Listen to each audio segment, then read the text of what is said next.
Selamat pagi anak-anak, namo saya Ngadi Budaya, namo budaya. Jumpa lagi dengan Bapak Dede Budiono yang akan mengajarkan tentang pendidikan agama Buddha dan budi pekerti. Di pembelajaran 6, kita akan belajar tentang kisah kejujuran. Baik, sebelum kita mulai, marilah kita awali pembelajaran pada kesempatan pagi hari ini dengan memanjatkan doa nama Karapata. Arahang sama sang Buddho Bhagawa Buddhang Bhagawantang Apiwademi Swakato Bhagawata Dhammo Dhammang Namasami Supatipanno Bhagavato Sawaka Sangho Sanghang Namami. Terpujilah Tuhan Yang Maha Esa, terpujilah Buddha Dhamma Sangha, terpujilah para bodhisatwa dan mahasatwa. Semoga hari ini saya dapat belajar dengan baik dan benar. Semoga semua makhluk berbahagia. Sadu, sadu, sadu. Anak-anak, setelah kita membacakan doa pembuka pembelajaran agama Buddha pada kesempatan hari ini, mari kita ke materi pembelajaran kita, yaitu tentang kisah kejujuran. Anak-anak tahu apa itu kejujuran? Kejujuran adalah menyampaikan sesuatu hal sesuai dengan kenyataan atau menyampaikan sesuatu hal sesuai dengan kebenaran. Ya, itu yang dimaksud dengan jujur, ya. Nah, jujur juga diartikan lurus hati, tidak berbohong, atau dapat dipercaya. Apa yang dapat dipercaya? Yaitu ucapan kita dapat dipercaya. Nah, itu tadi yang dimaksud dengan jujur. Anak-anak, berbuat jujur itu dapat kita lakukan melalui 3 hal.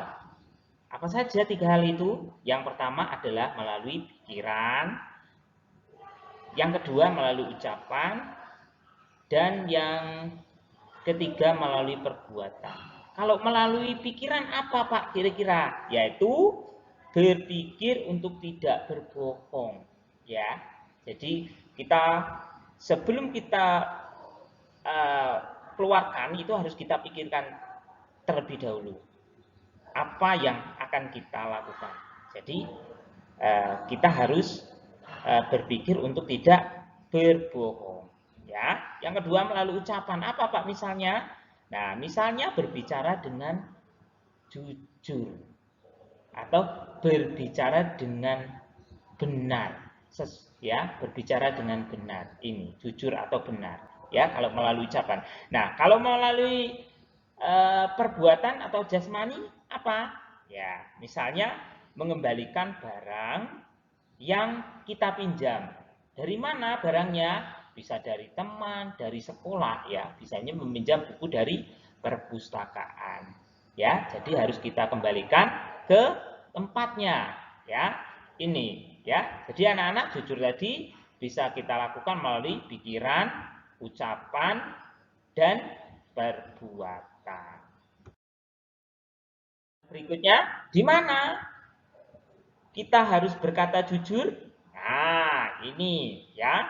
Jadi, kita harus berbicara jujur itu yang pertama, kita harus mulai di lingkungan keluarga kita, ya. Kepada siapa? Yaitu papa, mama, kakak, adik, nenek, kakek, ya. Kalau di lingkungan keluarga, ya, kita harus mulai berbicara jujur itu kepada orang yang terdekat dengan kita, yaitu di lingkungan keluarga kita. Nah, selanjutnya setelah di lingkungan keluarga kita sudah melaksanakan perbuatan jujur, selanjutnya di lingkungan sekolah. Kepada siapa kita harus berbicara jujur?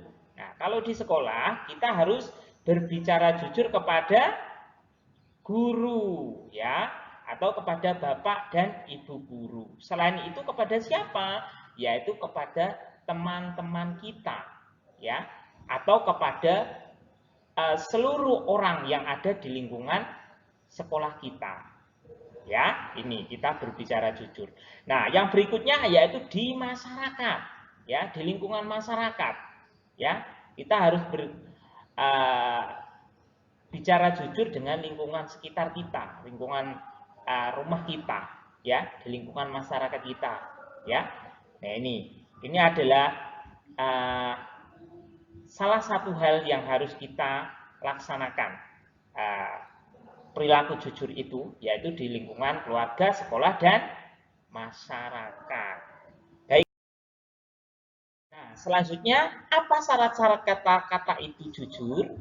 Yang pertama, syaratnya adalah kita harus mengatakan dengan benar.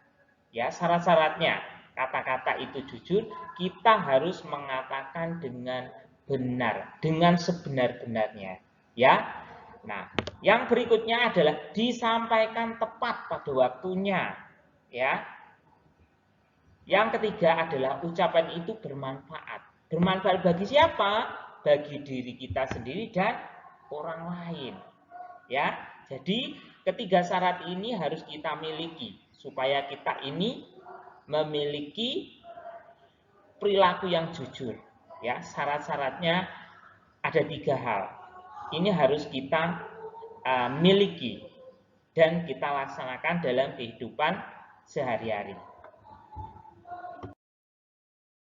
Yang berikutnya, apa manfaat berkata jujur? Nah, anak-anak sudah tahu ya, apa manfaat kalau kita berbicara jujur kepada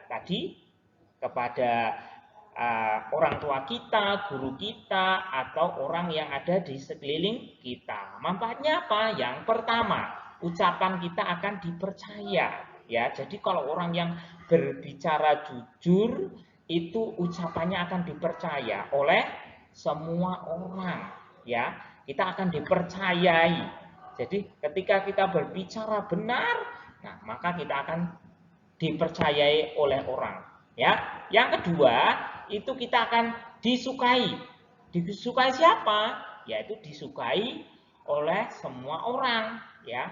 Contohnya di lingkungan keluarga kita, kalau kita sering berbicara jujur, maka kita akan dipercaya, ya.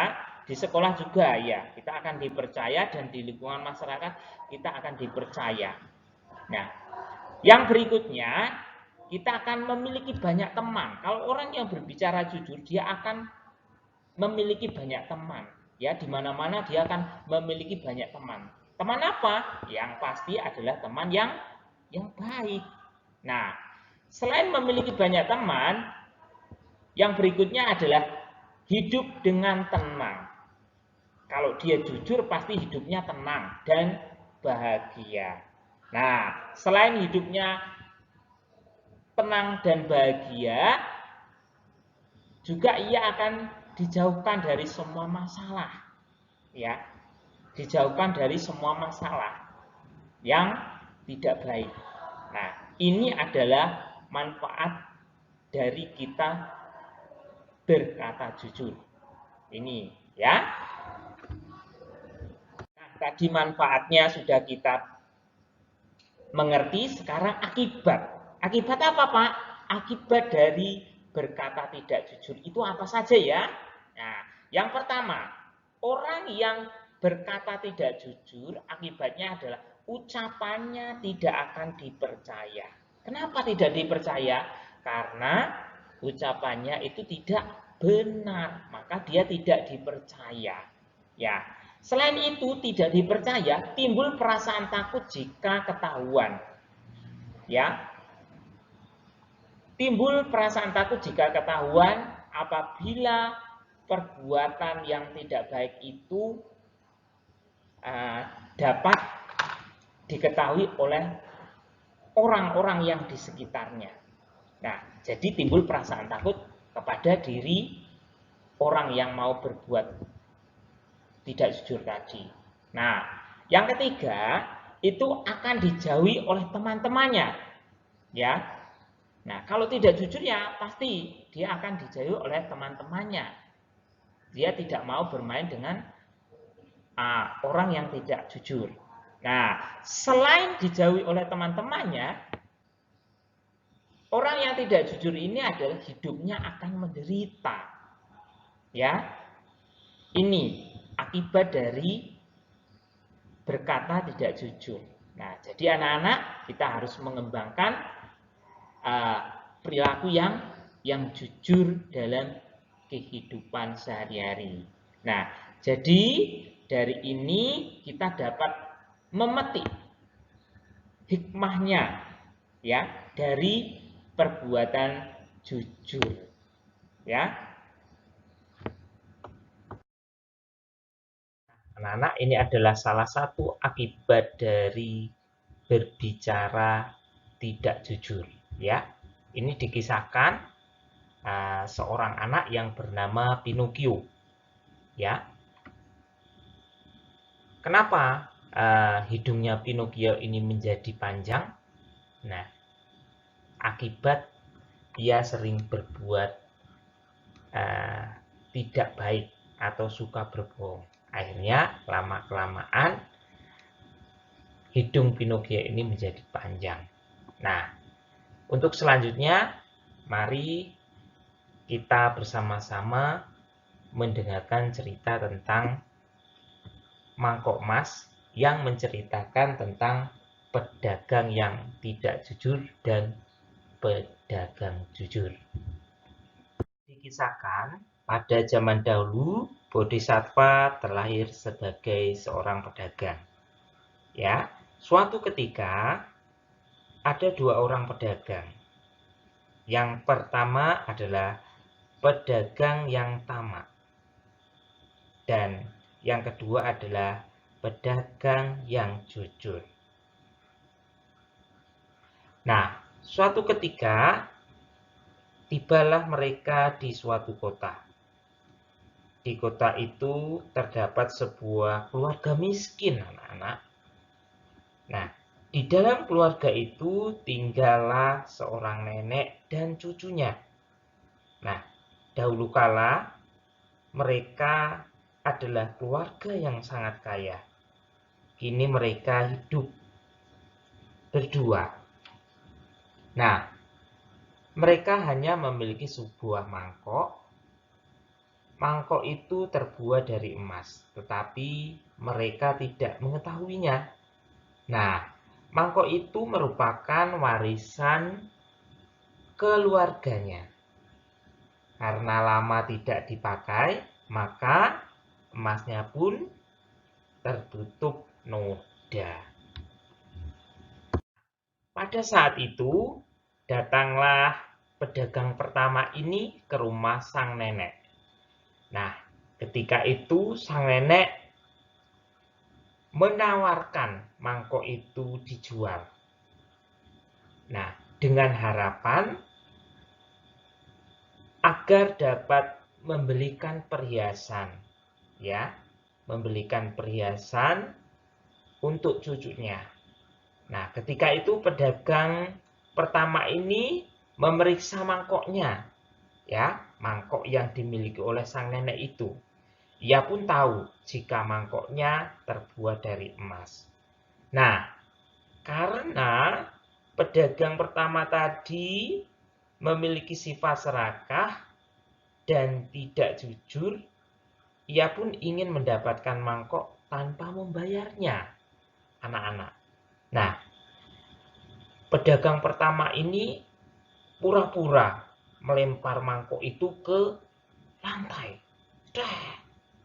Akhirnya apa? Lecetlah mangkok tadi. Dengan harapan pemilik mangkok akan memberikan kepadanya. Ya, akhirnya apa? Akhirnya sang nenek tadi tidak memberikan kepada pedagang pertama. Nah, anak-anak, tadi sudah pedagang yang tidak jujur. Nah, tidak lama kemudian datanglah pedagang yang kedua, yaitu pedagang yang jujur. Ya, ia adalah seorang bodhisattva. Ya, ketika itu pedagang kedua ini lewat di depan rumah sang nenek. sang nenek pun menawarkan mangkok yang sudah dibuang pedagang pertama tadi kepada pedagang kedua. Nah, dengan rasa khawatir, takut tidak diterima, pedagang pun memeriksa mangkok yang dimiliki oleh sang nenek tadi. Nah, dengan ramah pedagang kedua berkata kepada sang nenek, "Ibu, mangkok ini sangat mahal harganya, dan saya tidak punya uang untuk membelinya." Lalu sang nenek bertanya, "Bagaimana mungkin mangkok itu mahal harganya? Karena pedagang pertama telah membuangnya." Nah, tetapi pedagang kedua adalah orang yang sangat jujur. Ia tidak menipu siapapun. Nah, apalagi menipu keluarga yang tidak mampu. Nah, akhirnya apa? Akhirnya sang nenek tadi memberikan mangkok tadi kepada pedagang kedua karena ia sangat jujur, ya. Nah, kemudian pedagang kedua tadi membeli mangkok sang nenek tadi, ya, dengan uang sebanyak 500 keping, ya.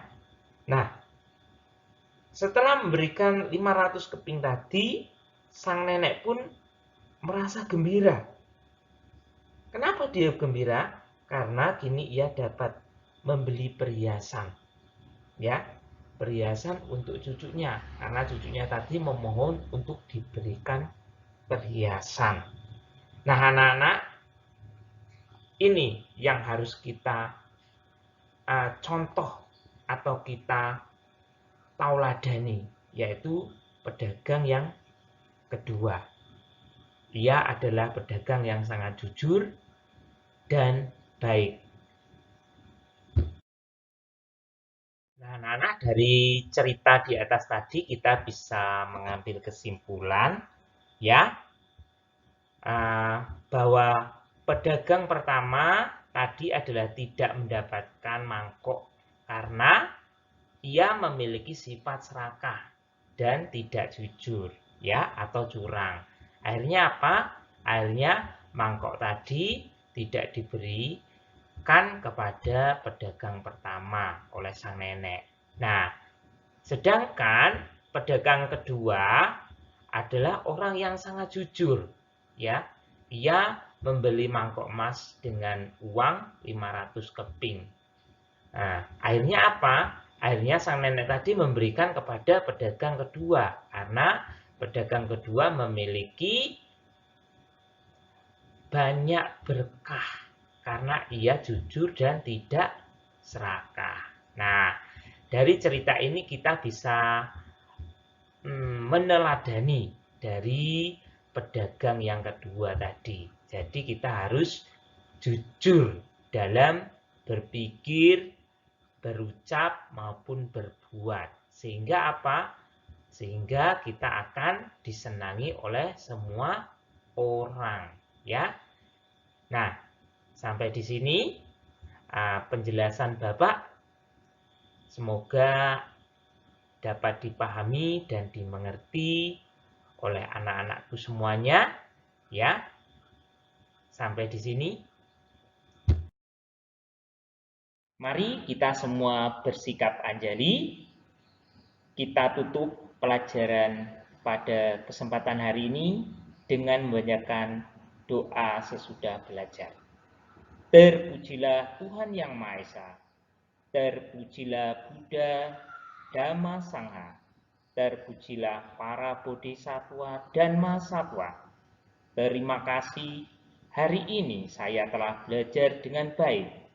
Semoga ilmu yang saya dapat berguna bagi diri sendiri dan orang lain. Semoga semua makhluk berbahagia. Sadu, sadu, sadu. Sotihotu Namo Buddhaya.